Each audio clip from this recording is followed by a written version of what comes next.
اب چونکہ طواف کا ذکر ہے تو پہلے کچھ بات طواف کے فضائل پر ہو جائے۔ حضرت ابن عباس رضی اللہ تعالیٰ عنہما سے روایت ہے کہ حضور اکرم صلی اللہ علیہ وسلم نے فرمایا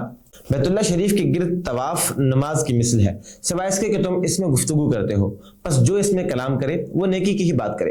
حضرت عبداللہ ابن عمر رضی اللہ تعالیٰ عنہما فرماتے ہیں کہ میں نے حضور نبی اکرم صلی اللہ علیہ وسلم سے سنا، جس نے اس گھر کے 7 پھیرے لگائے اور اس کے پورے حقوق ادا کیے، یہ ایک غلام آزاد کرنے کی مثل ہے۔ یہ بھی فرمایا کہ طواف کرنے والے کے ہر قدم اٹھانے اور رکھنے پر اللہ تعالیٰ اس کے لیے ایک نیکی لکھ دیتا ہے اور اس کی ایک برائی مٹا دیتا ہے اور اس کے لیے ایک درجہ بلند کر دیتا ہے۔ امام احمد کی روایت میں ہے طواف کرنے والا جب اپنا قدم اٹھاتا اور رکھتا ہے تو اس کے لیے 10 نیکیاں لکھی جاتی ہیں اور 10 گناہ مٹائے جاتے ہیں اور 10 درجے بلند کیے جاتے ہیں۔ حضرت ابن عباس رضی اللہ تعالیٰ عنہ سے مروی ہے کہ حضور اکرم صلی اللہ علیہ وسلم نے فرمایا جس نے 50 طواف کیے وہ گناہوں سے ایسے پاک ہو گیا جیسے آج ہی ماں کے پیٹ سے پیدا ہوا۔